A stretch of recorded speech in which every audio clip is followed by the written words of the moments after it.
Man, welcome everybody to our show, Off the Record. We have a very special guest, Student Minister Sharrieff.He here with us today.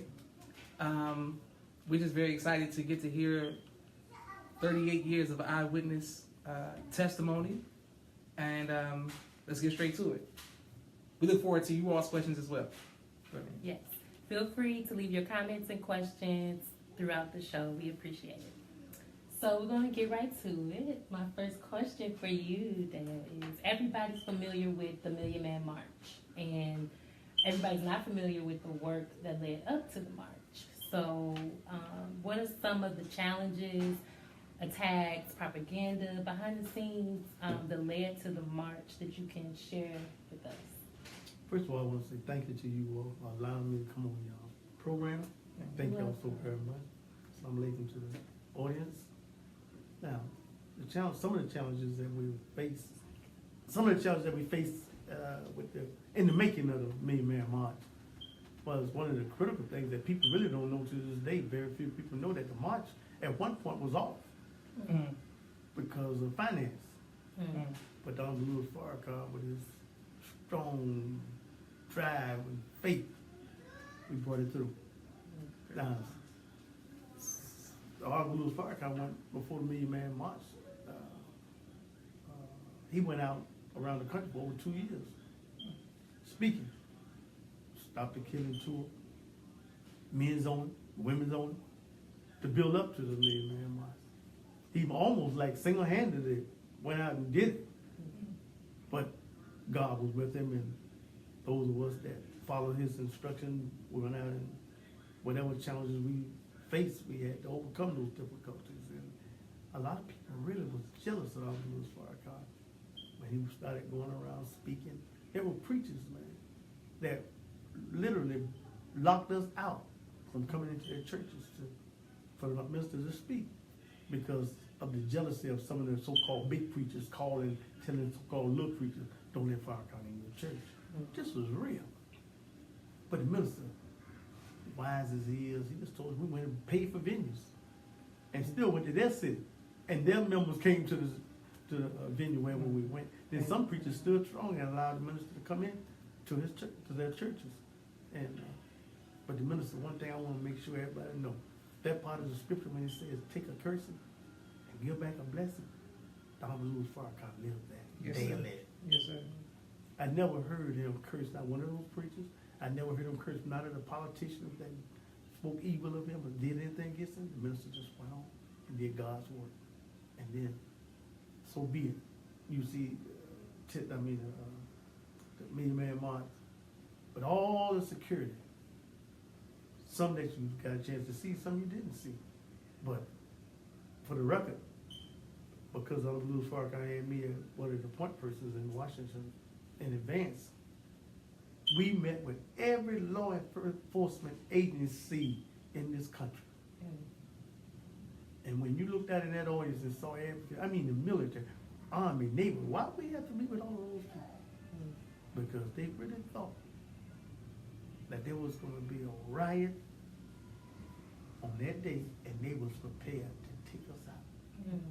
That's how you know God was with and is with Dr. Minister Farrakhan. That's right. The largest demonstration, it really was like a miracle in America. And that's how you know God is with him. Yeah. So whenever opposition came up, they were dispelled, especially on that day, because nothing happened negative. Everything was positive. Thank the Lord. Excellent. Speaking of that day, Betty Shabazz was at the Million Man March, and during that time and as well as now, there's always some people who are trying to show division between Betty Shabazz, the Shabazz family, and the Minister's family, and the Nation of Islam. Can you share some personal stories with your interaction with Betty Shabazz? Yes, really, when you really get to know Sister Betty, she's a real genuine people, but she was acting out of pain for the death of her husband. Yes, sir. Because she had never met the minister personally since before Malcolm's death. After his death, she had never really met the minister. But look how God intervened. That's why one thing I learned from Minister Sharrieff. Patient, he says, and long suffering. Yes, sir. You never heard the minister speak evil of none of her and her family, no matter what they said against him. Yes, sir. And then God allowed a circumstance to come up. Because only could happen because God permitted it. Yes, sir. When her daughter, when the Jew that was with her daughter, they was going to try to assassinate the minister. Yes, sir. And they was thinking that it was going to backfire on the minister in the nation. When God used that and the wise wisdom of Louis Farrakhan turned that situation right into a positive situation. Because the minister could have had her arrested and all that kind of stuff. He didn't want that. Yes, sir. Look how deep he went. He went to the enemy that used her. Yes, sir. That was the Jews. And he said, no, we're going to go after the person that used her. And when he went that way, you see the whole thing turn. And the mother was so pleased that the minister took her daughter out of the clutches of the devil. Yes, sir.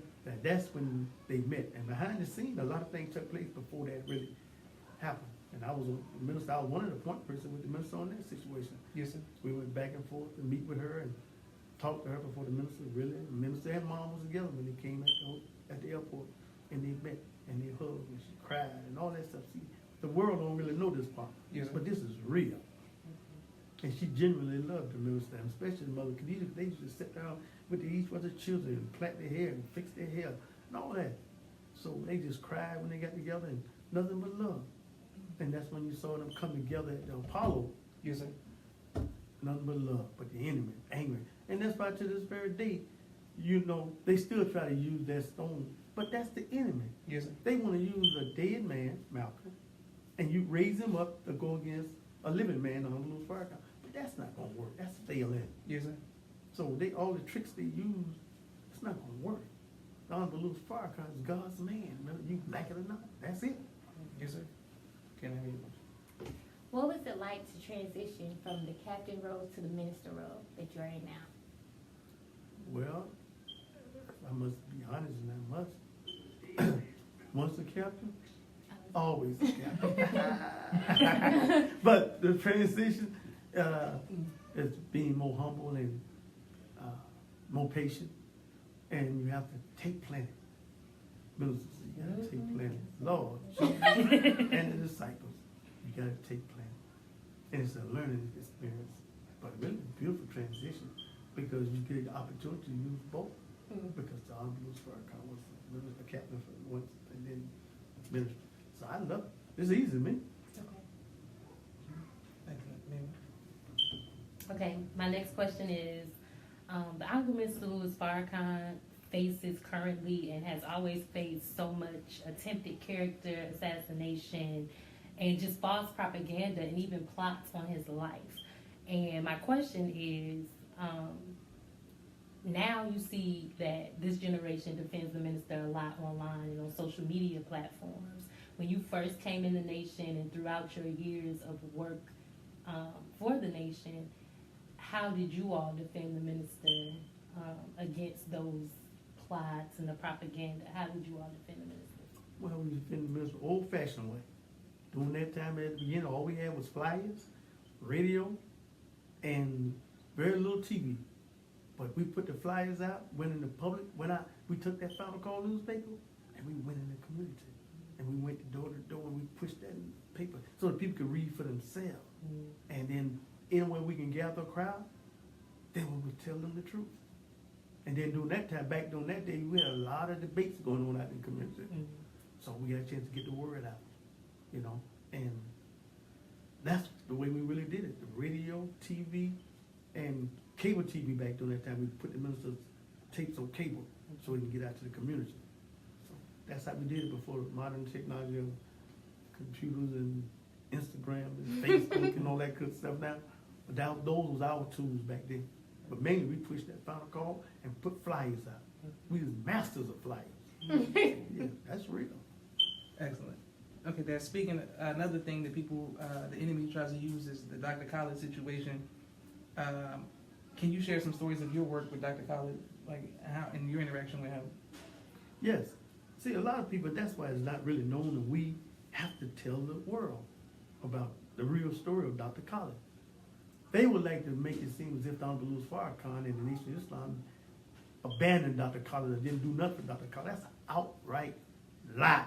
Yes, sir. And I wish some of the detractors would come and talk to me so I can talk to them. Because I'm saying, I know what happened with Dr. Khaled out when he was out in L.A. I know what the Jews did.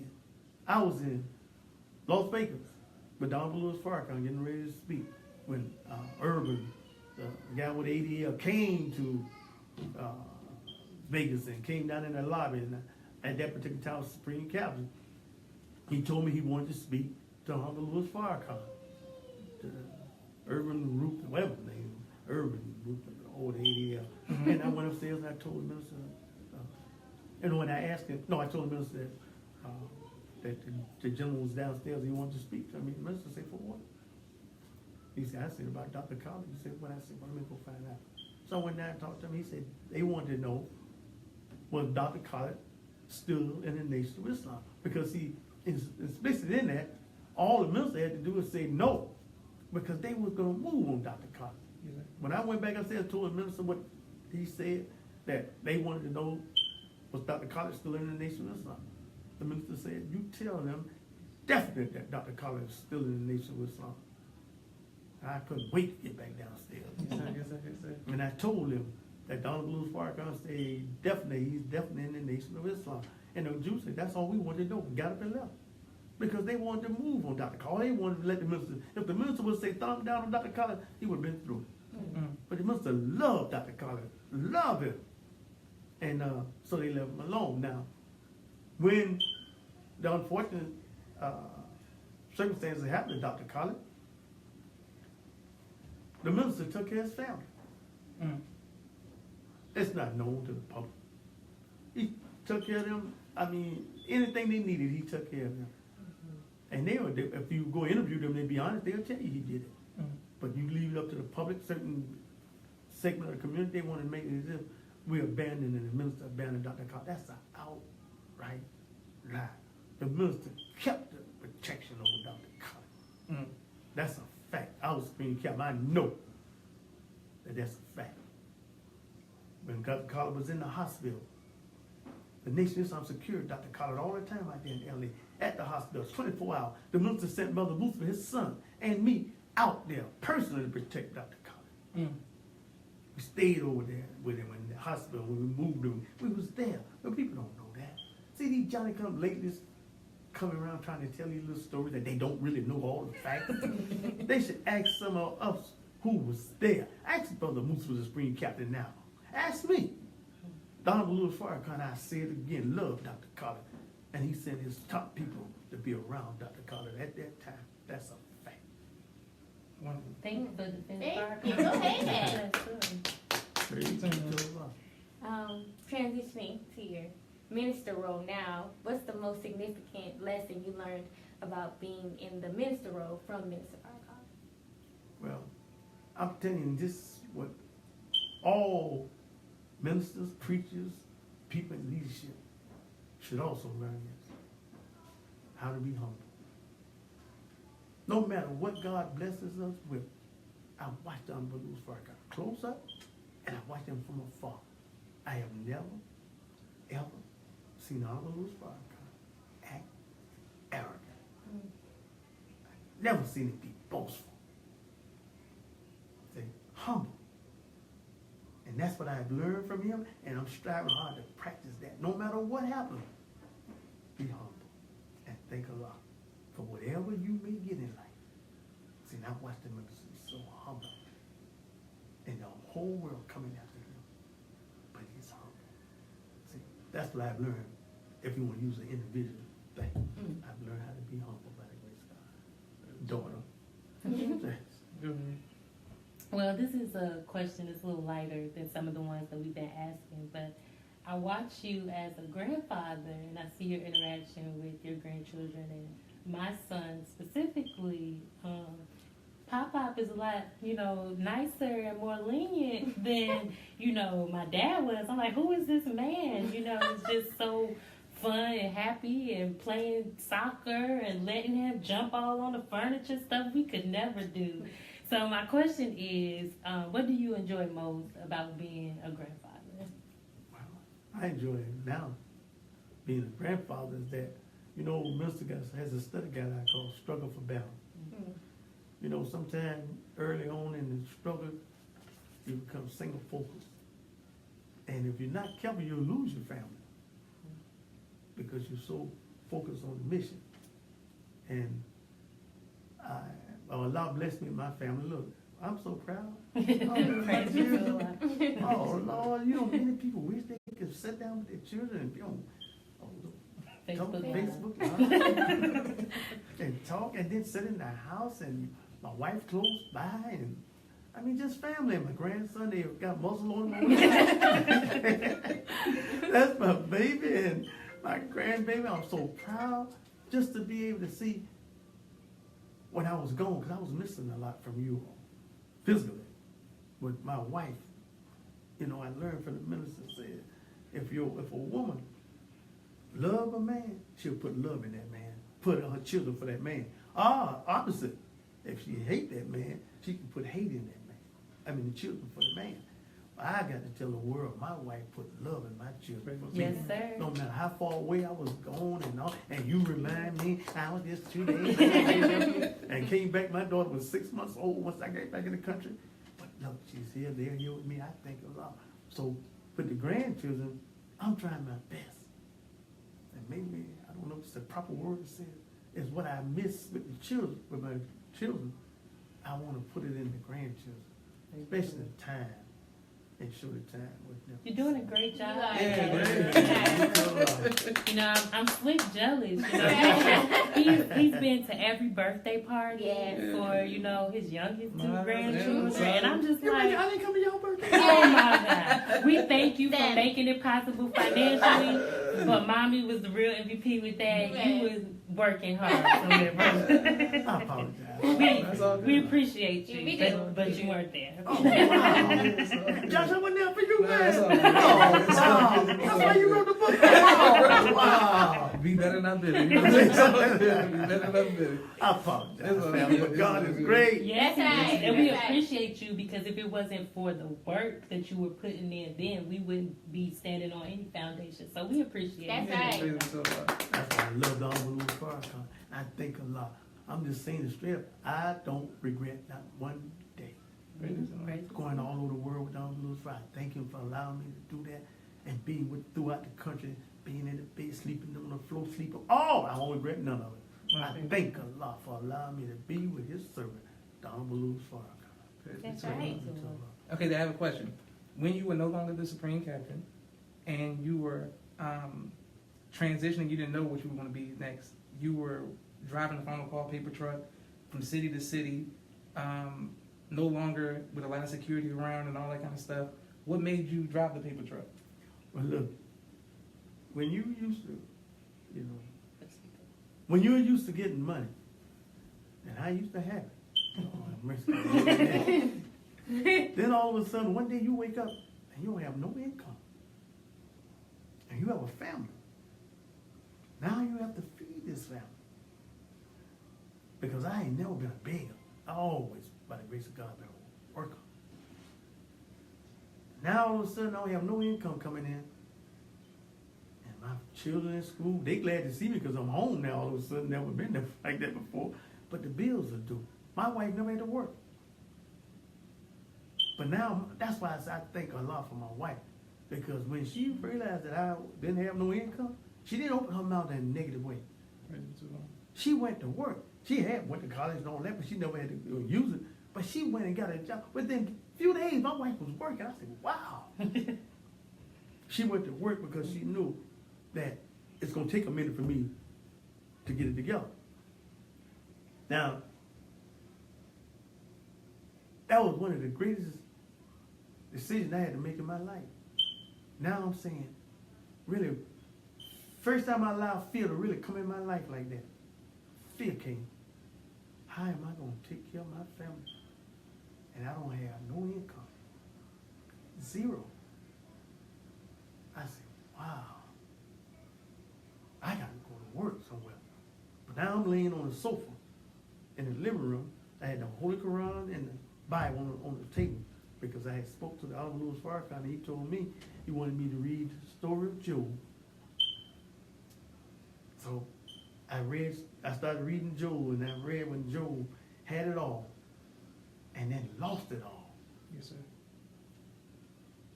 But he got it all back and then some. Yes, sir. So I'm reading this, but I ain't get together. Do you see? You know, I don't even like to talk about this, but since y'all put it up, y'all ask me. The people want to know. Right. Tell the story. Do you know? I mean, I would like, you know, sometimes I used to wonder, I say, I really wanted to ask people one day, can you imagine what it's really like to want to do for your family and you don't have the means to do it? Out of that experience, Josh, I'm going to get to the people trouble. Out of that experience, I learned that I believe what God and Honorable Louis Farrakhan wanted me to learn out of. One key thing they wanted me to learn out of that I learned was, since you speak for men and speak on behalf of the brothers, I used to do a lot. What does it really feel like? Since you had not, I have not experienced what it's like to have a family and not be able to take care of the family. Yes, sir. Now that I was put in a position now, have a family, and I had the means in which financial to take care of them, how did that make me feel? I felt so bad because then as I was thinking, I started thinking about the black man as a whole. Yes, sir. Yes, sir. How the black man really feel that has the knowledge, has the wherewithal to work, and now he has no way to work to take care of his family. That's not a good feeling for a black man. And I thank God that I didn't have a wife to come with that mouth at that time to beat me down, because I don't know if I could have ever gotten back up if she would have did it at that time, because I was at my lowest point. I'm talking about mentally. Yes, sir. Yes, sir. Because one minute you got thousands of men under your charge, and you can just wave your hand and they move that way. They can move that way. Then one day you wake up and that same hand moves and nothing happens. Psychologically, that's, ooh, you talk about needing oxygen. Yes, sir. Yes, sir. Lord have mercy, I needed oxygen at that time, but I didn't have it at that time. Mm. But God was still there. That's Yes, right. sir. Yes, sir. I nursed that Bible, I nursed that Quran, and those study guides. Yes, sir. And when my wife would come home from work and she would see me laying on that darn sofa, she just looked at me. Maybe in her mind she said some things, but she didn't say nothing. But then I said, a few days later, reality set in. You know, ain't nothing gonna change unless you change it. And I want you all to know, because I already knew. I said, I gotta make a way for my family, so I know how to hustle. But why am I laying here trying to be sorry, feel sorry for myself and thinking other people feel sorry for me? Hell no. I said, I got to get up and do for self. So I already knew that they had little franchises that you could do cleaning service. And see, because I'm saying to go try to find a job, and what I'm going to put on the resume, used to be Supreme County. They don't going to hire me. So now I got to take care of my family. So I said, wow. I had a little, it don't take long for your little stash to go now. It won't take long, especially when you bring nothing to keep it filled.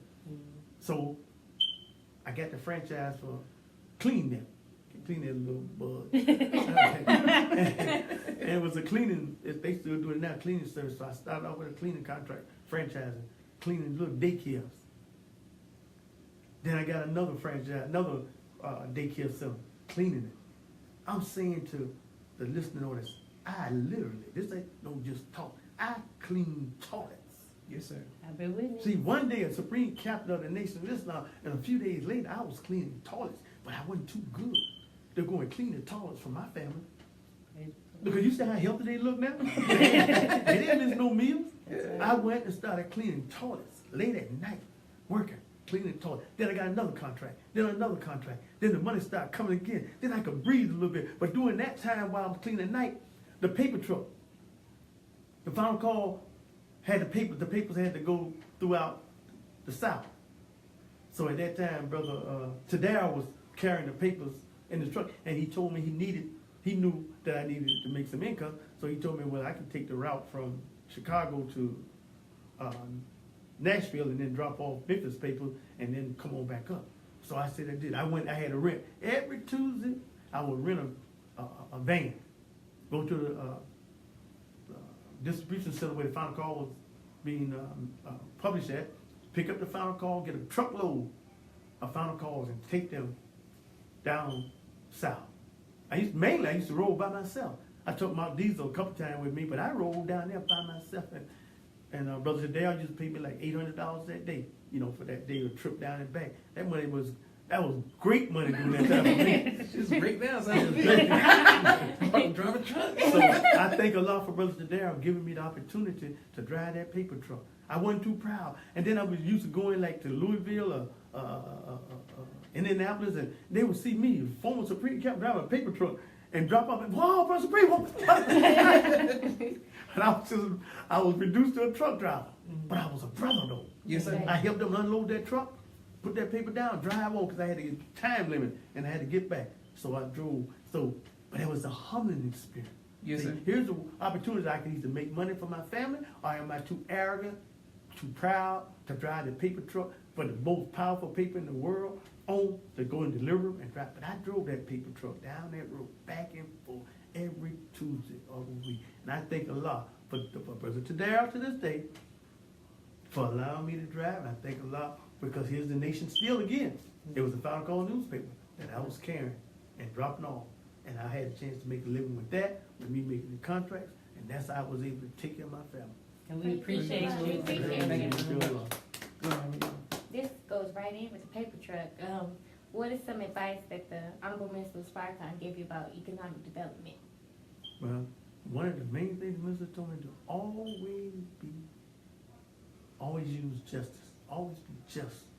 Whatever business endeavor, always use justice in it.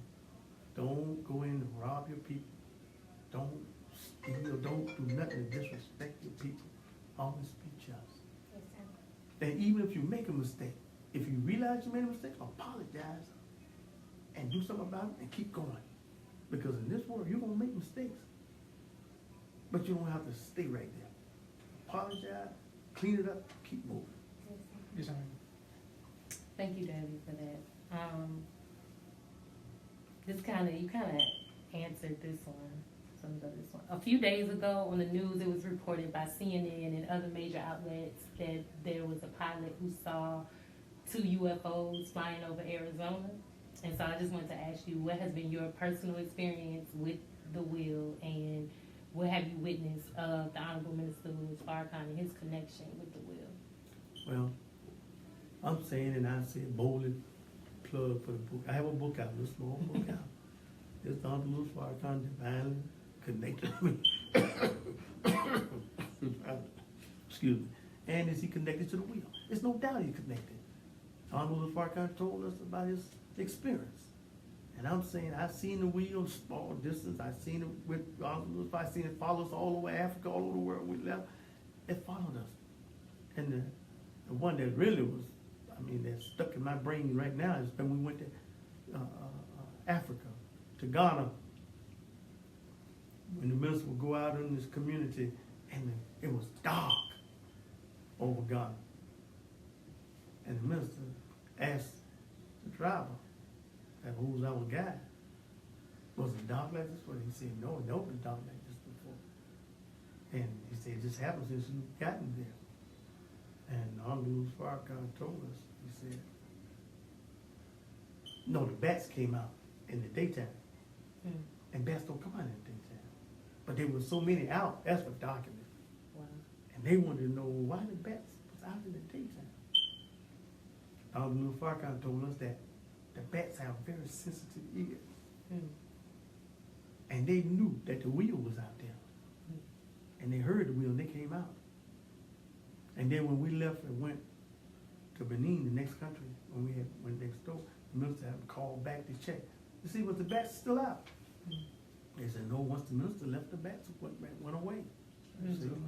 Because the wheel, whether you believe it or not, everywhere the Honorable Louis Farrakhan goes, the wheel is present. Now you can take it or let it alone. Why you think that this enemy can't do nothing to the minister? It's not like they ain't tried. A lot of things we don't even know what happened to them. because they tried. And it's going to continue. But God is backing all the moves for our God. All the lives, mama, backing all the moves for our God. That's real. So the wheel is real. So now that the sighting is getting clear, there's nothing that's happening that the Honorable Farrakhan have not told us what's going to happen. It's going to happen. Yes, That's sir. right. Now, we don't know. We know one thing, that this enemy is real angry with the Honorable Farrakhan and the Nation of Islam. And now that they're so angry, they're ready to make their move, and they're going to make it at some point. But now, you don't know what they're trying to do and getting ready to do. So God says, you know, I better let you, as a reminder. That's right. Let me let you know. And I'm going to make sure your pilots see it. And they all back. Oh, we see it. Oh, yeah. You keep in mind. Because see, one day at the news reporter asked Honorable Louis Farrakhan, when will the wheels go into action? Honorable Louis Farrakhan said, boy, this on tape. He said, when they make their move on him personally and the Nation of Islam, watch the wheels go into action. So we're going to see. Yes, sir. So enemy, you better be careful right. how you handle Honorable Louis Farrakhan. That's right. Mhm. Praise be to God. Okay, so then my question is that when the Most Honorable Louis Farrakhan was sick in the hospital during the time of you doing security for him, what made you sleep on the floor? You told me that you slept on the floor where you were the Supreme Captain. Right. Because I never, I'm just humbly saying this, left the minister's side, no matter where he was at. They didn't have no beds in the hospital for us to sleep. They had a bed for the minister's bed. So we slept, his daughter slept right there too. And when I slept on the floor in the room with the minister, I was not going to leave his side. And I was watching nurses coming in at night, doctors coming in to see the minister. I was right there watching. I see the minister wake up at night, just look down, he saw me. I went back to sleep.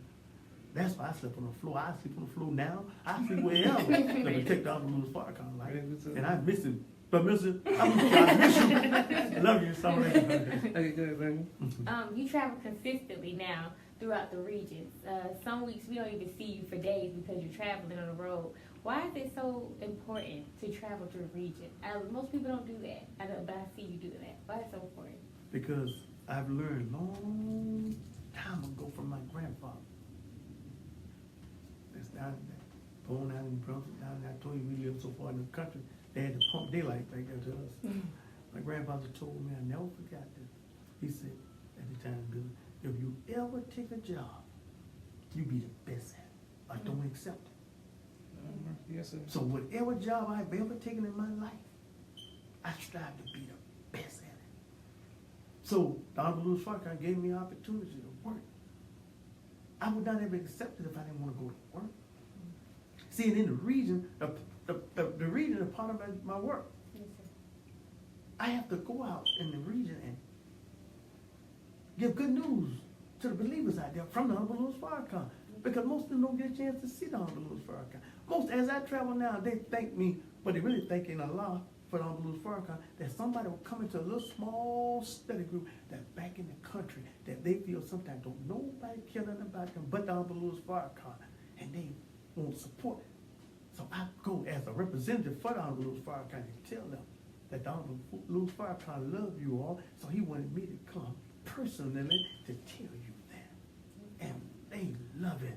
So I go throughout this whole region. I wrote on Louis Farrakhan recently. I told him I'm going to every mosque, every study group, every study circle. See, Brother Rockman told me today. He said, brother, I watch you. You on it. You know, Brother Rockman. He said, look, I put 1 year. Brother Rockman said I put 100,000 miles on this vehicle, traveling throughout the region. He said I have not seen nobody do what you were doing. Because he said, because he used to do it. So he said, I know you put a lot of miles on the vehicle since I see you out in the region. I'm Louis Farrakhan didn't send us to stay in the doggone city. He said, go to work. And when you're working for us, you got to get out there and go to work. And I love it. By the grace of God. See, I don't have no complaint. I was in, Albany on Friday. Huntsville yesterday. Last week, Savannah. And this week, I'm going again. Yes, sir. Did y'all miss it? Yeah. Daddy, you have a close relationship with Minister Rockman, the Rock of the South. I wanted to know why that is so important. Can you explain to us why that relationship is so important to you? It's so important because you should always respect and honor those that went before us. Brother Rockman knows they say, the minister say he's not the rock of the South. He's the rock of the nation. Mm-hmm. Brother Rockman has done so much work out in this region and the city. I would be a fool not to honor and respect him. And that's why I told Brother Rockman and I said, ain't no air between us. And that's why I honor and love. And I told him, any business that I open, as long as I'm living, his name will be in there somewhere. Because I want to honor that man. And that's why God blessed me to put, if you go to Mile 15 right now, when you walk in the door, you see Brother Rockman picture. I never forget that. When I called Honorable Louis Farrakhan, I asked the minister, is it all right if I put Brother Rockman picture up on the wall in the vestibule there? The minister said, you would do that for your brother? I said, yes, sir, brother minister. That minister shed tears. Yeah, I'll do it for Rockman. Then I named the fellowship hall, Rockman Fellowship Hall, after Brother Rockman. But he was saying, because I was thinking, this is the right thing to do. Who would do that? Everybody would want their name, their picture up. No, Brother Rockman has earned this. So that's why I'm so close to Brother Rockman. I honor and respect, and nobody better than mistreat him. Not long as I'm living. Yes, sir. Love you, Rock. I'm like, Yeah, man. Okay, what keeps you going in spite of all, as your daughter, you know, I see, you know, the hate, I see, you know, the obstacles and the hurdles that you have to go through, and some of it is unnecessary, you know, and a lot of times I want to clap back, your children want to clap back, we want to say things, and you're always pulling us back, like, just be patient, just work harder with the truth. What keeps you going in spite of the detractors that you have and just the negativity that you may face and the haters? Like, what keeps you just being so positive and productive in spite of all of that? because Allah God has allowed me to be close to the Honorable Louis Farrakhan for all these years. And I watch nothing happen to me that has happened to the Honorable Louis Farrakhan double and triple time. Right. And I watch how he handled all that. And then I pray all the time to ask God to give me a double portion of his spirit, because I want to be just like the Honorable Louis Farrakhan. So prayer and the Spirit of God keeps me driving. Keep me driving. The minister said one day, what the word he used? He said, he was, what's the word he used about me? He said, you are infallible. And I went and looked it up, and I didn't know what it meant. That means you ain't capable of getting tired. And that's what he said about me. So, and he's also said when he put me in as a spring captain the first time, when he put me in, he said, some men are born, some men are made to do this. So God. So just keep me going, man, the Spirit of God. And there's something I don't have nothing to do with it. It's God's Spirit that keep driving me, Excellent. That the minister, you said that the minister warned you when you had money and you had 2 cell phones way back in the day, that one day you would lose your friends and that people wouldn't be around you at that time. How did that conversation go, and what did you see after that conversation take place? Oh yeah, the minister called me to the house one day and he told me. Long conversation about other things, but he just told me. He said one day, he said, God tries you with money and he tries you without money. Yes, sir. I mean, some more stuff right now I want to tell it anyway. So then he dismissed me. I'm going home, I don't think about that. Why is he telling me something like this? I got money. Straight. Yes, sir. Yes, sir. Man, I didn't know. A few days later, I was going to be broke. Yes, sir. But then that comes the trial. See? So how are you going to act now when you don't have no money? Now the people around you can't do what you was doing because you had money. Then you get a chance to see the real deal. Yes, So sir. God wanted all of us, he'll try all of us, so you can see the real deal. Yes, sir. See, people around you just for money, people around you just to see what you can do for them, you'll get a chance to see that. But then how do you act when you find that truth out? Yes, sir. When the Honorable Louis Farrakhan teaches us that struggle is ordained by God. Yes, sir. See? So when you go through struggles, well, God permitted it. How do you do? One day I went to the palace, and I talked to the minister. The minister told me, he said, look, down is not out. Yes, sir. Down is preparation for up. That's Yes, right. sir. And I can bear witness, that ain't nothing but the truth. Yes, Yes, sir. sir. Yes, sir. So, Were there any people, because from the children's standpoint, we saw, it seemed like everybody left you and everybody wasn't loyal besides most of them, so far, kind of my opinion. Was there any people that like you said, Brother there with the paper truck, were there any people, believers that were nice to you even when you couldn't do anything for them? oh yeah, it was few that helped me, and I can tell it now. I'm gonna tell it publicly because everybody had, ain't no dinner. I had AIDS, so nobody came around. Nobody wanted to help me. Clear that up. I was saying they act as if I had AIDS. Acted like. I was about to say, you know how we respond. Minister Sharrieff got AIDS. No, they act as if I had AIDS. They stayed away from me. But there's a few key people that really helped me, and they didn't care about that part. They knew that I was a good person, and there was something happened. The military put the protection and told them, "Don't judge me." Yes, sir. So I want to give a shout out. I mean, because really, Brother Oliver, that was in L.A. now, he's the captain here, and Brother Wayne. I mean, I'm telling you, I say it now because he don't want me to say it now. I mean, there was that my life was getting ready to get cut off, and I called Brother Oliver. You know, it's for another man to call another man to ask to help. You know, when you used to being a strong man. But shit, I let pride get out the door for me, and I called him. He didn't even hesitate. He said, "What you need?" I said, I'm trying to explain. He said, "No, you don't explain to me. What do you need?" I said, I couldn't hardly get it out, you know. And I said it. He said, "Don't worry, 15 minutes to be there." Man, this is the first time in my life I ever sat that Western Union waiting. I mean, he said it just for 15 minutes. Because my life was getting ready to get covered. I couldn't have the lights out on my family like that. But he said it to me with no problem. And never made mockery of me with that. And there were some people that I called wouldn't even answer the phone. There were some people when they heard my voice on the phone, they hung up on me. So I said, wow. But I never became embittered. Yes, sir. Yes, sir. Y'all took a cursing, came back a blessing. So that's real. It works. Say, by the grace of God. Give me them names. Give me the names.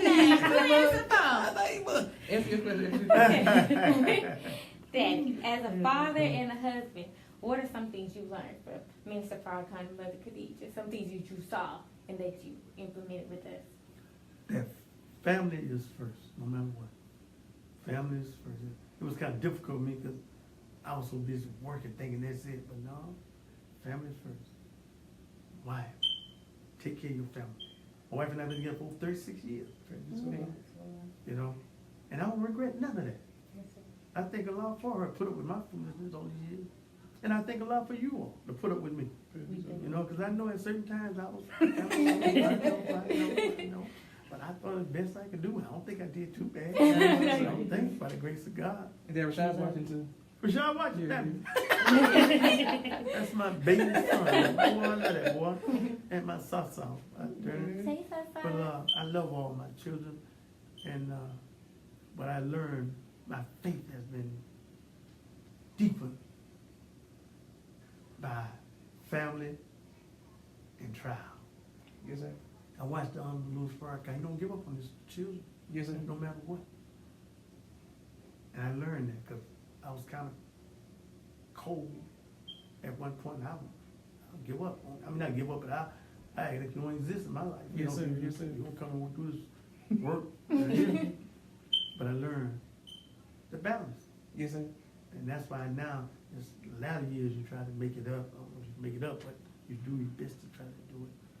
But I'll never forget that my son got shot. And they wanted to take him out to the operating room the next morning. And I was trying to reach down to Louis Farrakhan. And at first I was having just a little difficulty. And then the doctors, I was trying to reach him before they took him up. Then the doctors came and said they had to take him to surgery. Whew. So I called, I finally got through to the minister. The minister said, okay, put him on the phone. I said, my minister, they already took him out. He said, what? I said, yes, sir, they already took him to the operating room. He said, that's all right, let's pray. And the prayer I'll never forget. He said, Allah, check this out now. The work of the father and the work of the mother. Bless the son, because he hasn't done no work. See, but before their work, bless the son through this operation. I said, man, check that out. And then after the minister finished praying, God is our witness now. A few minutes later, I saw the doctors coming toward the waiting room. And I said, oh man, they would say that the operation take 4 to 5 hours. I saw them coming back early. I said, oh, you know, my heart. I said, oh Lord, something happened to my son. My wife she didn't see them come. I said, oh Lord, here they come with some bad news. They came over, I was prepared, I was ready. They came and said, look, we went and we're not going to have to do the operation now. Praise be to the Lord. So I know prayer works. Yes, Yes, sir. sir. Yes, sir. Can nobody tell me that the Honorable Louis Farrakhan prayer? That's That's right. right. Yes, sir. Yes, sir. See, I know from first-hand experience, Yes, sir. prayers of the righteous availeth. Yes, sir. Yes, sir. Yes, sir. I don't even want to go no further than that line. That's why that knucklehead son of mine. Okay, maybe. All right, Daddy. Mine is just a light question. Okay. Okay, and so I was going to ask you, of all your travels with the minister, what's your favorite country or place that you went to and why? Like, what's so good about it? To me, it's almost a toss-up between Ghana, Africa, and Saudi Arabia, Mecca. To see Mecca, that's where all the scholars really supposed to be of Islam. They protect the houses of Allah, God. And to see how they treated the Honorable Louis Farrakhan, the respect that they have for the Honorable Louis Farrakhan. To see how they live over there. You read in the Quran of raised couches and all the garden. Well, that's real over there. Yes, sir. I'm telling you, to see palaces, billion-dollar palace. I mean, this is real. Then you understand why people hate on them so much over there. They try to make them look like they're a backwood country. No, they live large over there. Yes, sir. But to see the respect they have for the Honorable Louis Farrakhan and to be able to eyewitness this. And to see that how the minister, especially 85, 86, when we went over there to see how, when we went to the Kaaba, and the minister told us though, and we went there to see our people, black people, around the Kaaba outside, begging for a little money. Yes, sir. This is the holy house. And these rich, rich people. And then we went there and then to see how they treated the minister throughout his trip there. And then when it was time for us to come back, the minister told us, don't tell your people when we come back to America. Mm. Don't tell them how they treated him because of the jealousy. And then he didn't want us to have a bad view at that time of Mecca because how they treated black people begging around the Kaaba because they had such a lofty image of that.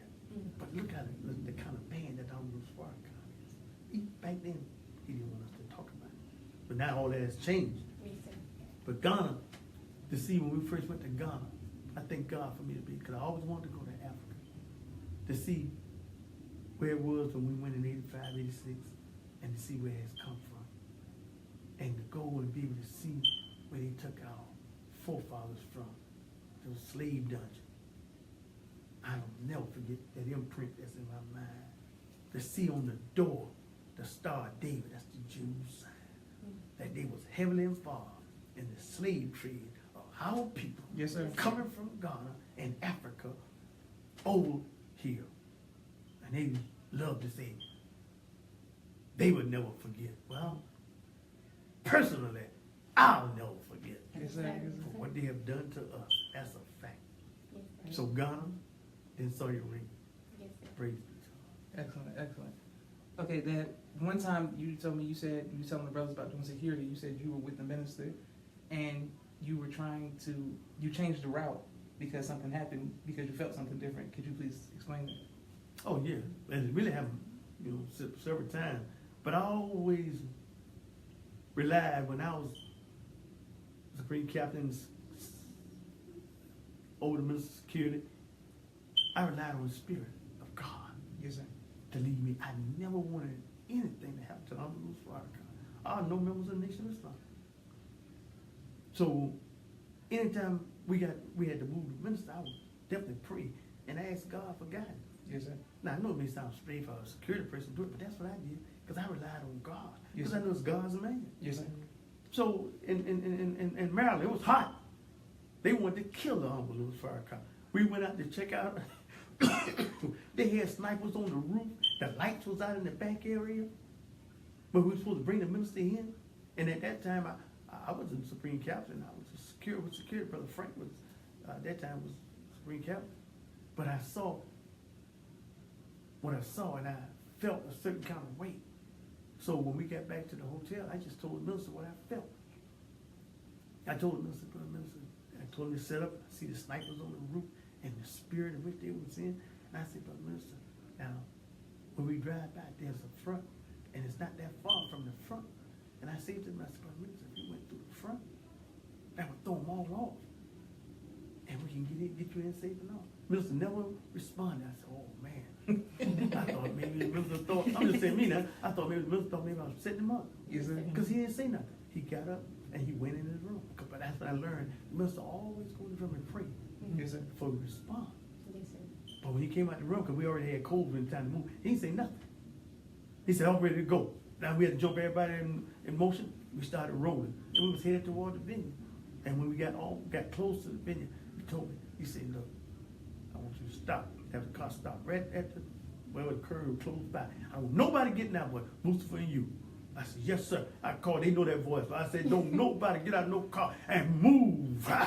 They knew what time it was. We pulled up. As soon as we pulled up, Minister, it's like Minister just jumped out the goddamn car. I mean, just bounced out, jumped out. We ran running with him, went through the front door, went through security. Minister walked right on through the security man. And when no problem, I walked through the damn thing, the alarm go off. I said, damn. He went on up, the minister went on in, got in, threw everybody off, because the minister came through the front door, walked on stage, and Brother Jamil saw the minister coming through the bleachers, and then you see the video, you'll see it. But the minister, he listened to me, but he didn't say anything, he just did it. By the grace of God. Excellent. We're going to answer everybody's questions. We're just trying to get through these questions, and then we're going to answer everybody's questions that y'all asking. You got some good questions. Okay, yes, sir. That what would be the biggest lesson that you learned when you had no post, if you could say, if you had to choose one, that people need to know when you were a civilian? That posts don't make you. Yes, sir. You're still the individual. The Honorable Louis Farrakhan told me, he said, the day that he dismissed me, he said, you're the same person, just without a title. He said, and you will see who's real around you and who's for you. You'll see. He said, your phone not going to ring no more. Yes, sir. He said, but you're the same person, just without a title. Yes, sir. So what I learned is that you're still a human being, you're still the same person, without a title, but it deepens me spiritually to go and talk to God. Yes, sir. See, because it got to a point where I went to my hometown, Brunswick, Georgia, and I went out in the country, because we live out in the country, because we have a lot of land out there. And I walked by myself, and I talked, and that's why I love, what's her name? Adams. Yolanda Adams. Yolanda Adams. Her song, when she said, on one of her songs, she said, God, you got to talk to me today. Yes, sir. Yes, sir. So yes, as sir. I walked down that dirt road by myself, I said, God, you got to talk to me today. Because I don't understand what just happened. Yes, sir. Yes, sir. Yes, sir. And I talked to God. I ain't blame nobody. I talked to God. So I learned how to talk to God. Yes, sir. My greatest lesson, I learned how to talk to God. Yes, sir. Praise Yep. Okay, excellent. Okay, well, we're going to, let me just knock this next two questions out. Dad, there was a brother we met when we were at Bending this year, and you told me to interview him because he was there when you all were doing security at a boxing match, I think the Really Bow fight, and the man flew in to the fight. Could you explain basically what happened with that situation? Oh, we met to, he loved to go to fights. So we was in Vegas and we went to we went to the fight, and it was an open, the top of the place was open where the fight was. And we saw this, at first I didn't know what it was, contraption. Because I looked up, I saw it coming. Sometimes you look, you say, that ain't real, man. That ain't real. And I saw it kept coming. When the guy was in one of those, what you call it? I forget what it is. A parachute? Parachute. And it was coming straight toward where the minister was sitting, but it was coming across toward the ring. And then once I saw it was close, I said, why? Because we already have security posts, what they do, who get the minister and who stay back and what do what. Yes, sir. And I saw it coming. I said, Brother Minister, we're going to move you now. And we moved the minister. I told Moose and all, they saw what was coming. We got the minister out. And then Moose and about killed. They stayed there, and when that thing landed, you can see on the video, they just say the free prayer.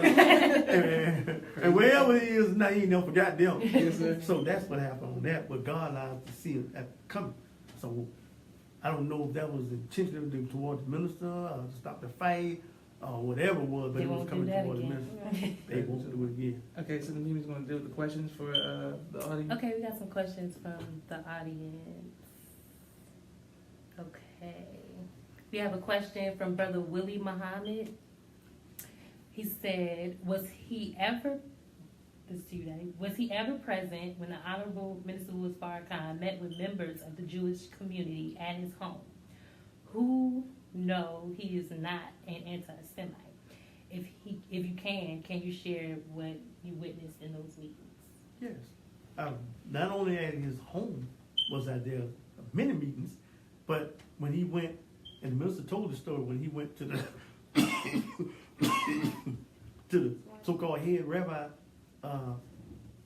home in Chicago, and the minister went to his house when they wrote down the commands that they gave to the minister, and the minister said we was in the basement, and he ate dinner, the soup, and then he went back upstairs to really respond to them.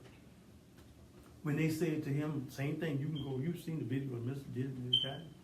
When they told the minister, I was there witnessing, when they gave the ministers those so-called demands, what they wanted him to do, and retracted period of time, all that crap. I'm just making it real quick. Yes, that's why I know the minister ain't no anti-Semitic. Because if you ask the question, what is anti-Semitic? But I'm saying the minister told them to their face, straight up. He didn't back down, right in their house. Who they were and what they was going to do and how they was going to do it. And he told them, just like he said, if you know, he gave them a list of things they need to do, before he could retract what he going to say if he was going to do it. I mean, the minister kicked their backside right in their own house. Yes, sir. He didn't back down. Anti-Semitic minister ain't no darn anti-Semitic. He just tell the truth, and they don't like the truth. And another thing for us, was I ever at the house and ever at the palace with them? Yes. But also, and I think the final call need to bring this back out. When we was in Jamaica, the Jews in Jamaica invited the minister to the synagogue. Mm. And we went. Mm. We went with the minister to the synagogue. You need to tell them, the final call, to reprint that part, because they made it as if the regular news, that never happened at all. Put that out there. If he was a real anti-Semitic, why would they invite him to the synagogue? That's the first time I ever been in one. And the last. But they welcomed him and showed the minister nothing but respect. Bring that back out. Brother Willie, that's for you. Thank you for that history, and thank you, Brother Willie, for your question. Brother Willie. The next question we have is from Sister Bronda from Chicago. Ron! Said, ask him, did he ever see himself being a minister of a mosque, and how did it make him feel? To be honest, no. No, ma'am, I never thought about the ministry part. I thought that would be for life. I thought it would be captain for life. But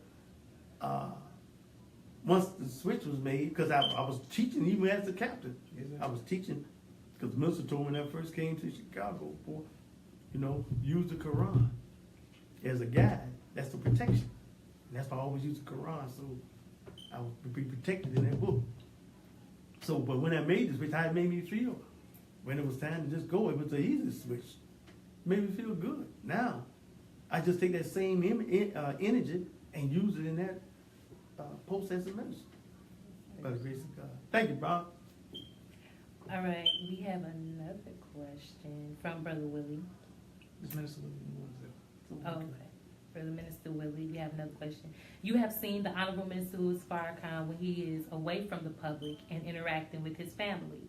The question is, can you share with us the way of the Honorable Minister Farrakhan as a father and a husband? Yes. The minister is basically what you see is what you get. The minister treats his family with nothing but love. I've seen the time he be stern with certain ones.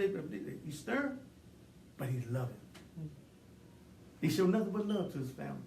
But still, if there's one there or one or two, then of them need to be rebuked, he would rebuke them. But he rebuked them with love. With his family. And he showed nothing but love to his wife, Mother Khadijah. Nothing but love.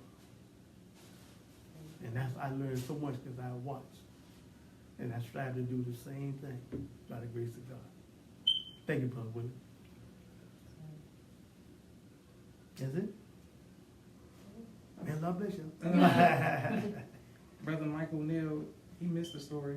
Brother Michael Neal, he told the story about the will. Brother James Muhammad, dear brother. Maybe you can ask that. Okay. Brother Kyrie has a question. He said, can you share with us some of the experiences of the dope busters?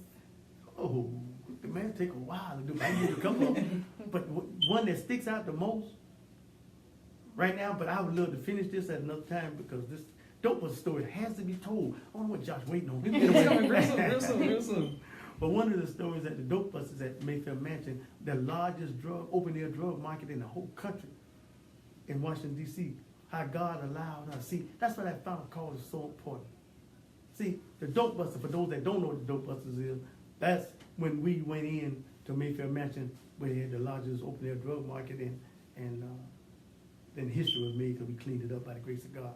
But anyway, when we went in, we would go in, and when we went in, all the drug guys would leave.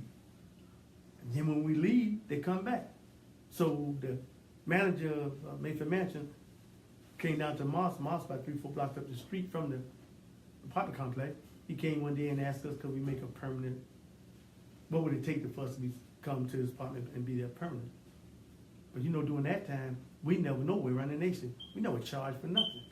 We just did it because it was the right thing to do. So anyway, he asked us to come and we went. But what stood out the most, and then when Josh bring the movie out, then you get the whole story. Yeah, Wait a minute. I'm gonna come back down to the part that sticks out. When they came one day because the first day we went into Mayfair Mansion, there was an incident, and you see it on the video, where the brother came out with a shotgun, and we took the shotgun from him and prayed for him, and he was all right. But somebody, I still don't know to this day, who alerted the news that we was going into Mayfair Mansion. We didn't do it. But anyway, the news guy came there, Joe John.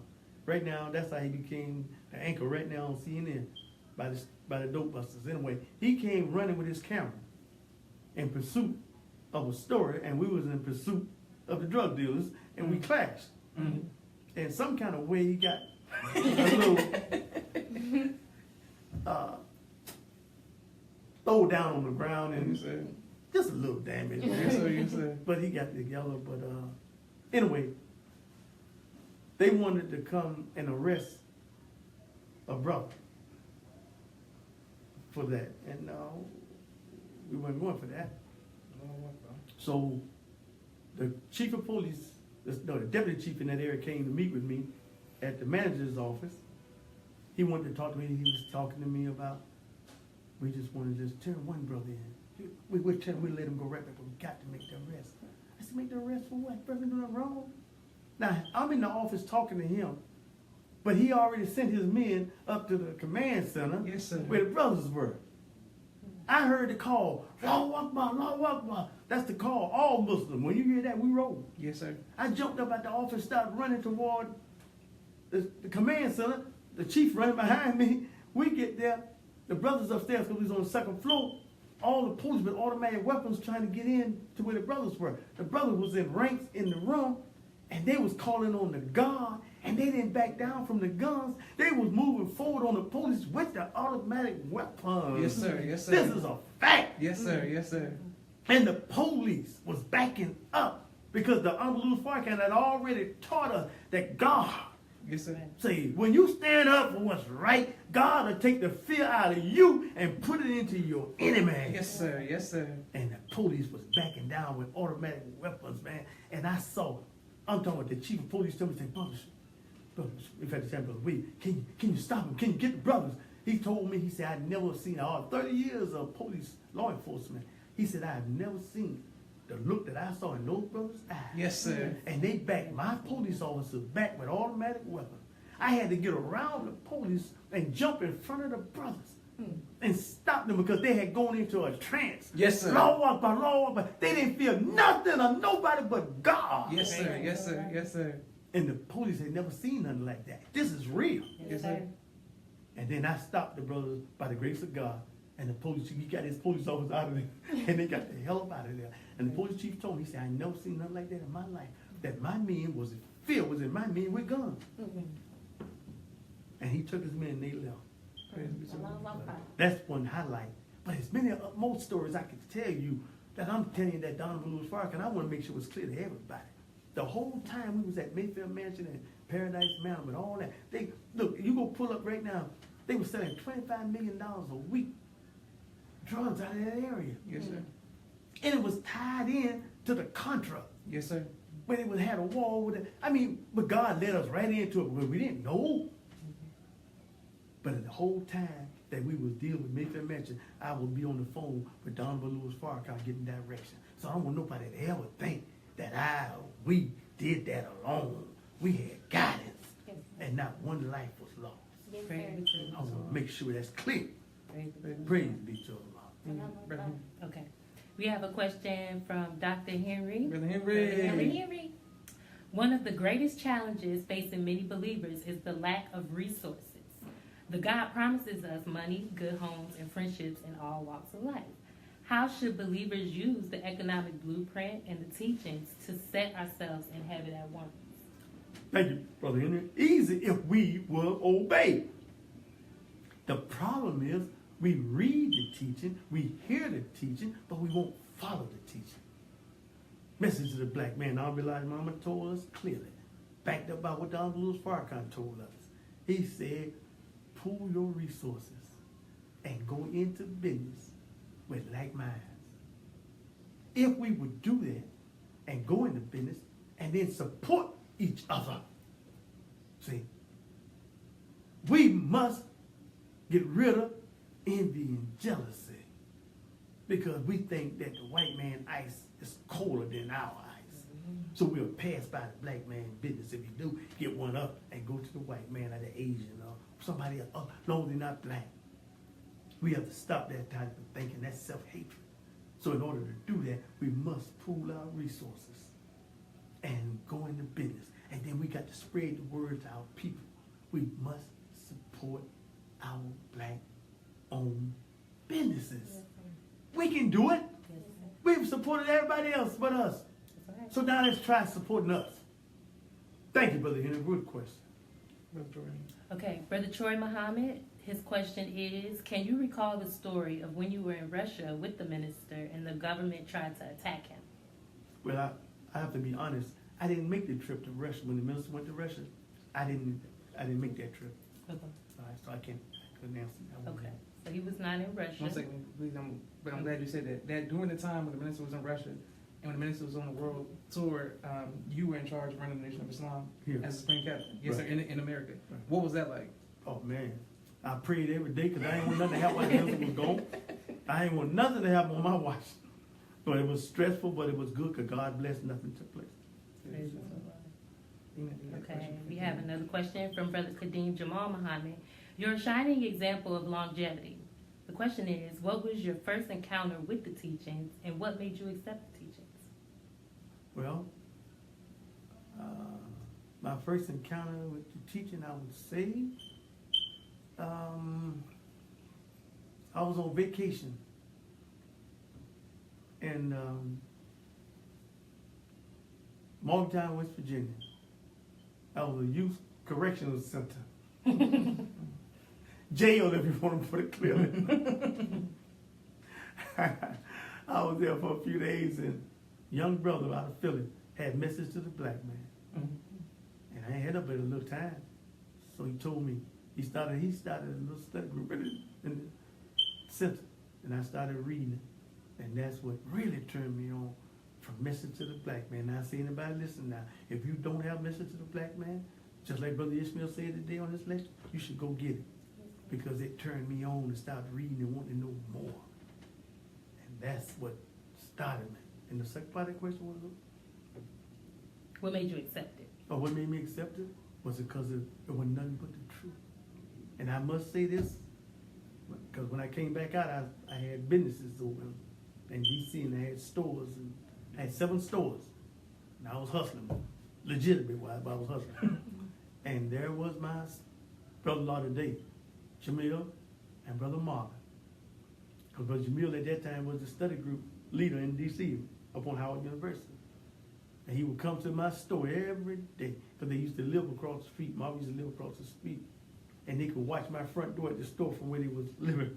And they would come every day to try to get me to go to the mall or the study group. And I used to hear them. They said, I used to see them coming. I said, here come them darn Muslims. And I used to run in the back of my store and hide. And they would know that I was back there. So I stayed back there a long time. And I used to sell pretzels, the long stick pretzels, on the counter, and a big jar of pig feet right next to it. Because I was lost found. And they would come and buy the pretzel, 5 cents. I used to sell for 5 cents a stick. And they never complained about the pig feet sitting there. I used to sell beer and wine in my store. They used to come and take there and just stay there and just wait. And I got tired of waiting in the back, so I would take and slam the back door like I just came in. And they would be laughing out, coming, oh, Brother Jamil, how y'all doing?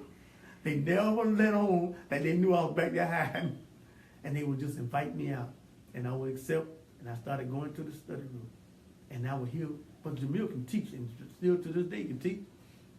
And he would teach the word, and I had the minister's tape and listen to his tape. And that's what made me join on to my own. Thank you. I'm trying to see if we have any more questions from the audience. We have a lot of comments. I think that's the last question. Josh, you see any more? No, I don't see anyone. Okay. You got anything? That's it. That was Okay, I just want to say, as your child, you said that the minister gave you advice, and he said that the same man that you are today, before you were blessed, is the same man that you will be after the post. And I just have to give a personal testimony that that's so true. Whatever personal trials and things that my dad was going through when he lost his post, he didn't allow that to affect his spirituality or our spirituality. He made it clear when he sat us down and told us what was going on, because we didn't know what was going on, that in this house, we believe in Master Farrakhan Muhammad, the Honorable Elijah Muhammad, and the Honorable Minister Farrakhan. And no matter what you're feeling right now, you will not say one negative word about them in this house. Yes, sir. And it was like, okay, yes, sir. Like, we didn't even process really what was going on. It was like fear, uncertainty, anger, all those things I could speak of that I was feeling. He made it clear from the moment that he gave us the news that he was no longer the supreme captain, that this is what it is, and That's this right. is how it's going to be. That's right. And we still believe That's right. he is who he says he is, and That's right. we're here today to bear witness for ourselves that he is who he says he is. That's right. Because of the example that my parents set, that their belief never wavered, regardless of whatever they might have been, personal trials they might have been feeling. To their children, they were the same believers, the same Muslims, and had the same standards and rules for us accordingly. And I thank you for that, and I thank my mom for that. So thank you for just always being that Muslim and believer that you all are, that example. We thank you for that. Yes, sir. I have one last quick question. No. One last quick question from a viewer.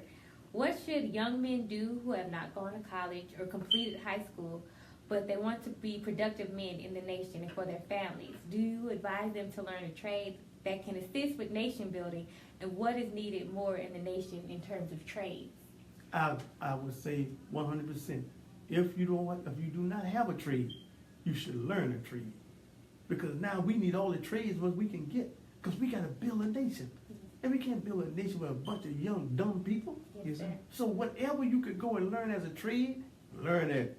If you get back in school and learn something, go. Yes, sir. And bring that talent and that knowledge back to your nation so we can use it. Yes, Yes, I say go and learn a trade. Okay, yes, sir. Yes, sir. I see Dave and Rob from Naperville. They were watching in They Lewisville. Yes, sir. Hey, Dave, Rob. That I was going to ask you, we didn't have a lot of white people that we had growing up around us until you went on Scream Captain and we were fully in Naperville. How did you handle, seeing all your children interact with white people or Dave, like people who weren't, who weren't at NUI, but you were so nice to them? How would you tell other parents how to deal with that and how to interact with people? Yeah, struggle for balance. Look, it was amazing. I used to come home from in Chicago teaching nothing but black, black, black. And then I ride to my house and look out in my backyard and it looked like the Rainbow Coalition. Because my children got white, Indian, and all of them playing in the backyard.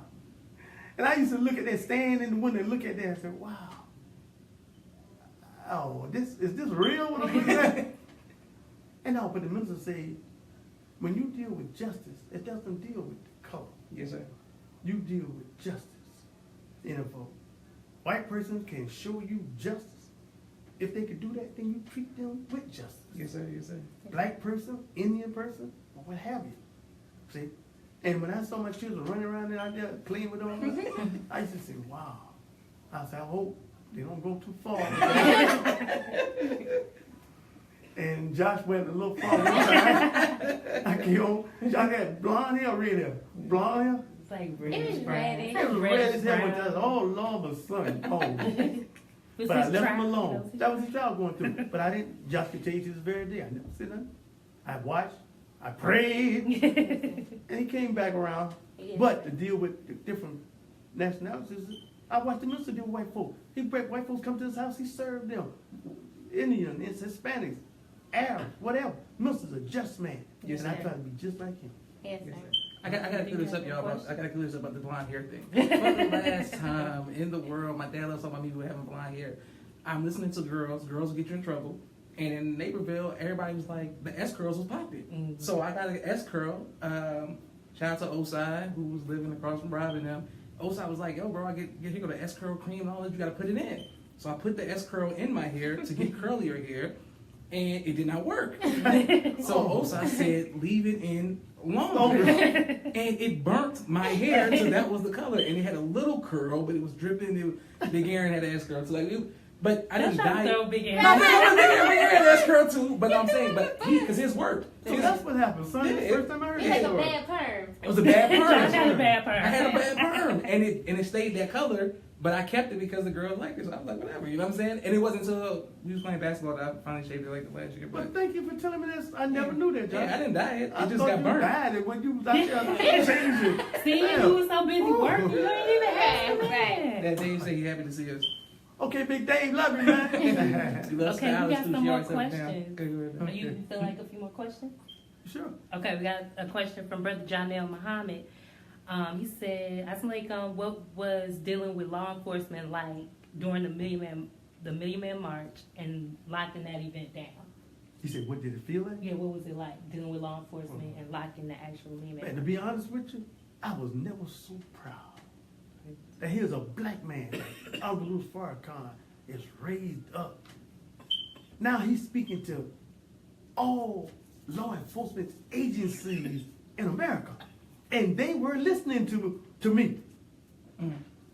So to answer your question, it felt good. But I had to let them know that they won't have to use that power that they had against our people, you know. Because God was with Honorable Farrakhan and with us. You know, so wherever they are right now, when they write their books and their books ever come out, they learn a lot from the Nation of Islam because we never had one incident with over 2 million people. Only God could have done that. And notice what Donald Lewis Farrakhan said when he got to the roster. He said, give the glory to God. Yes, Yes, sir. sir. So the law enforcement, whoever they are, because to be honest with you, when I met with the law enforcement officer, when I first met with the Capitol Police, the police chief was so arrogant. When we went over the plan with it, he was telling us that your people can't come up on the grass right here on the Capitol. See, I was always talking, I don't argue with nobody. I said, yes, sir, because I already know once the people come, you can't control that. So the day of, he had his men out there. If you go back and look at the video now, he had his men across the front and they were locked in with black people because they had pushed themselves all the way up to the Capitol. He came to me and asked me, and all of a sudden now my name was Brother Captain. Brother Captain, can you get my men out from there? I said, certainly, sir. I went, one call, the brother marched their people right on out. And if you go back and look at the video, and that's the untold story, he brought all his men out. We got them out and brought them up on the step. That man, the captain of the police, captain of the city, came to me and saluted me. He said, Brother Captain, I turn it all over to you now. He got his men, they got the hell up out of there. We don't see them no more. So God allowed us, but his servant, to handle that during March, for real. But it was a law. Okay, we have a question. Before I get to this question, if I don't ask you a question, believers who are just tuning in, family, you can go back to the beginning.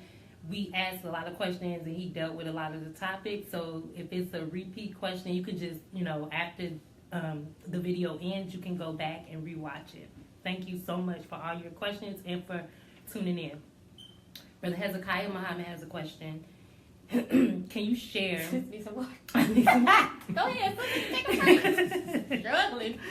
Shut up. Can you share what the all men meetings were like gearing up to the Million Man March? What it was like? Yes, sir. I'm telling you, all men meetings. All men meetings was like heaven on earth, the small side. I'll never forget when we started in New York. To be outside, to see mothers, literally now, this ain't no damn joke. To see mothers bring their cars up with their children, just put them out. Mm-hmm. The line was so long, the place was so packed, we didn't even know how they were going to hook back up with their parents. Mm-hmm. They dropped their children off, going there to hit Honorable Louis Farrakhan. Just dropped their children off to go in to hit Honorable Louis Farrakhan. And I used to say, back then in my mind, I would say, what manner of man is this? Mm-hmm. That mothers would bring their male children and just drop them off at the male only, men only meetings.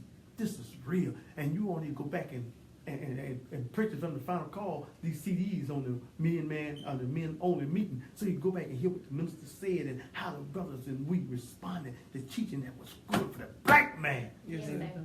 Because the black man is God. Yes, sir. Children of the Most High God. Yes, sir. Excuse me, God. That little flashback. All right. Good. We got a couple more questions. Brother Will, he asked, it's similar to a question that we already addressed, but it's a little different. How do you balance the mission and family, especially as it relates to time? Brother Will, my son? No. Will? I don't think that's your son. Oh, Brother Will. Oh, okay. How do you balance the mission and family, especially as it relates to time? Well, now, it should be kind of easy now because you ain't doing that much work. You want to know the truth. Mm-hmm. So you should be able to balance the time with your family and still be able to do work. But during the time we was rolling, we was doing a lot of work. We was working over 24 hours. So the balance of time is you got to stop lying to your wife that you're doing the work and you out with Sister Stress. See, balance the time, be honest, be morally correct, and spend time with your family and stop lying. Big Aaron, yes, we were talking about you, bro. Because I was trying to tell them the people in Naperville, the S-curl was popping at the time, and I wasn't the only one with the S-curl. That's all I was saying. Wally, we gonna do the movie. Wally said, Brother Benny said, he wanna help us do the Dope Buster movie. Oh, it's coming. We got Please, Wally, please. Give him Father grief. And Wally, we had my mom on, but we definitely gonna have her back on. We're gonna have to have them both on to talk about relationships. But we'll deal with that at another time. Ooh, relationships? I can't wait to talk about it. Because see, I keep it real. Yes, sir. Yes, sir. Okay, we got Brother Anthony J. Muhammad. Brother Minister Sharrieff, when you were in the Supreme Captain post and now the Regional Minister post, how do you inspire the FOI to increase the final call sales consistently? Thank you for your example, sir. Well, right now, like I talked to Brother Oliver right now, Student Captain Brother Oliver. You notice the papers are constantly going up in Atlanta. You encourage them, but you gotta drive them. See, the Honorable Louis Farrakhan told you all that I was the driver, man. I know y'all let that slip probably. You have to, the black man, you have to drive. You can't get 500 papers every week and don't be a driver and think it's gonna go up. But you have to do it by leading. See, I lead by example. you. I take 100 papers and go out. And I push. I give people to help me push. So you got to encourage the brothers. See, that's why I love the black man. And that's why I love talking to the black man privately. Because there's so much we need. But you can't pussyfoot around with the black man. Yes, sir. See, we're making, we watering down the teaching now. Will you please come and sell the Poncho Call newspaper? Hell to the no. Don't like Mama told us from the very beginning. Make all men and boys join the FOI. Make them. Y'all got him all He gonna break the table. And flashback. Oh, excuse me. I gotta flip back over. Thank you. Minister Moore. Thank you for your question, Brother Anthony. Thank you. Brother Troy Muhammad has a question. You told a story once while traveling with the minister while government authorities were after him, and in a certain country, he made the last flight by convincing a ticket agent to sell him the last ticket. Once he got back in the United States, he was able to slip past the government agents. Do you recall that story? Of course I do. Yes. I'm sure he wanted you to share that story. Oh, that's a nice little long story, but I can give you a abbreviation of it. Okay. We came to this, at that time while we was out the country, the president had had a warrant out, saying wherever the Honorable Louis Farrakhan come back into the country, arrest him, and then they're gonna strip search him and take pictures of him, as well as those that's with him. See, so it's just like whether you believe this or not. Did you just see the story of the spook that sat by the door at the White House? Well, we got the word that what they was gonna do, and at this border where we was at, the minister said, "I'm going back into the country now." So I'm happy because we've been gone 5 months. I'm ready to get home. So he said, "Oh no. I'm going in by myself." I said, "Oh Lord." I said, "Brother Minister, you can't go by yourself." He said, I already knew what time it was once he do that. I said, "Yes, sir, Brother Minister, you should go by yourself. You going by yourself." So we was at the border, we stand there, Brother Celine and I. I'm nervous as all that door because I see all the security. I mean, they deep. But the minister walked right by them. Listen to my words. This is actual facts. Yes, sir. The minister walked right by them. They didn't even see him. And this is written in the scripture. That he would walk and they would not see him. He got past the first line of security and walked on to the next line of security because he got to go through another security check. And he got through that security check with no problem. Minister got to the other side. I'm nervous as all. I let go. He get on the other side, turn around, salute, and went on. I said, "My man, praise be to Allah." Now, that's a fact. Now, forward, a couple of weeks later, he called, tell us to come on in. Me and Celine, I'm ready to get back in the country too. All right, we get to the border. We got to go the same way the minister went. Celine come. I said, "Celine, you go first." All right. Celine goes in, get right past them, get on the inside. Okay, now it's my turn. I come in, I get past them and start walking, and he said, "Hey, you." I said, "Oh, shit, you can't be talking about me." I turn and say, "You, come here." They called me into another building. Sit down. I said, "Oh, Lord," because wait a minute. I'm sitting there, man. And I'm sitting there.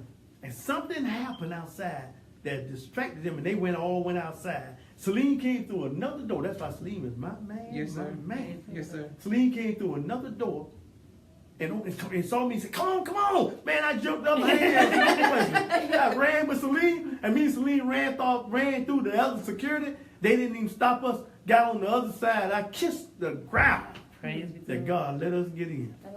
But he was showing us two things I saw. One, scripture-wise, that the servant walked right past his enemies and they didn't even see him. Yes, sir. To back it up, he let them stop me, showing that they could stop me. Yes, sir. And then got me out of it. Yes, sir. Thank you, Jesus. Yes, sir. And we went on out. And one day I want to tell the whole story, but we don't have time now. Thank you. Yes, Yes, sir. You got a few more questions. Brother Tyrone Muhammad asks, Brother Sharrieff, in pursuing the command of establishing the 10,000 fields in the bluff, what were some of the obstacles to establish a beachhead? Praise be to Allah for that question. You know, one of the obstacles was to try to garner support for what Minister Farrakhan asked us to do. But I didn't let that stop me. We went on, did it, got the building, and they said take time for this one, but I'm gonna just keep going through it. But some of the obstacles was how we was gonna pay the rent over there, and who was gonna pay the rent, how we was gonna get people to come and work. But we overcame all that by persevering, keeping the minister word in our forehead. This is what he wanted done. And whatever obstacle came up, we overcame that obstacle, moved it out of the way. The obstacle, because it didn't stay an obstacle, it became a motivation factor. And those obstacles, man, we removed, we went to work. And I would like to, one day I'm gonna tell this whole story, what you just asked, but now we don't have time for all of that, but you can call me if you want to. All right, you have more questions? Yeah, I think it's one. Brother Michael has a question. ASA, can you share how the advanced teams were received in other countries as it relates to diplomacy and preparation of receiving the minister? I'll be glad to, quick. They respect the minister on another level because he saw that the minister had an advanced team, just like any other president. They sent in the FBI, the Secret Service in advance to prepare for the minister. So the minister put together an advanced team that went in and met with chief of police and whatever law enforcement agency before the minister even decided to even come into the country. So they respected the minister advanced team. And I used to be in there the first start. I used to go with all of them, and they gave us nothing but respect. And they definitely gave minister respect for the fact that he had an advanced team. Most people don't even know what an advanced team is. But I thank Allah for Minister Farrakhan for allowing us to do that. So, could we have another question, another one from Brother Willie? Were you a part of the decision-making process that resulted in the different color of the FOI uniforms from dark blue to green and brown? Of course I was. Yes, sir. Okay. Curtisa, hey Curtisa. Hey, Curtisa. Girl. Curtisa said you are extremely business savvy. Can you share some of your success, character traits, and advice to us in order to help improve our business strategy to be successful? Yes, I told you, I said again, first thing we got to get rid of the jealousy and the envy and come together and pool our resources. And we got to get fear off the table. Fear is our number one enemy. It's not money. It's fear of being successful. Right now, wherever you are, I guarantee if you put 2 or 3 people together and say, look, say if you want to open up a hair salon. You put whoever around you and say, look, I want to open up a hair salon. I guarantee you, somebody in there going to tell you how you can't make it. And that's going to come from fear. They're scared to death. So they want everybody to be scared. No, use the word business savvy. Business savvy is I'll try to erase fear. I tackle anything. I don't care if I lose it. I learned that. I learned from the Jews. They'll go out of business over right next door. We go out of business for one time in our life. That's it. We ain't never going to open up no more. You ain't never going to open no more business. No, hell to the no. They close all the ones I got right now tomorrow. Next day, I'll find someplace to open up again. Because I'm not going to give up by the grace of God. So you all might well come on and support it. Yes, sir.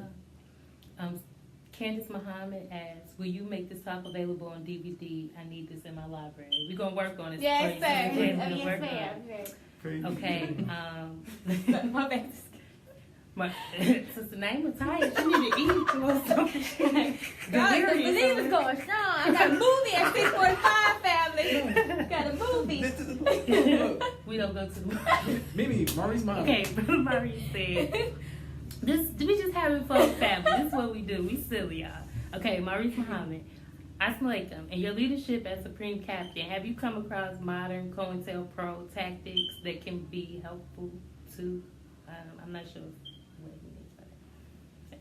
In your leadership as Supreme Captain, have you come across modern COINTELPRO tactics that can be helpful? Of course. Many of them. That's why I made sure that all the captains in society too, I told them, we have to read COINTEL.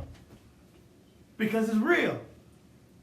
And one of the first thing they do, and they use in the Nation of Islam is when they say, look, find out where there's any tension among laborers or workers, and then exacerbate it. Because then now we lose focus. We're busy fussing and fighting with each other, and the mission is gone. So many other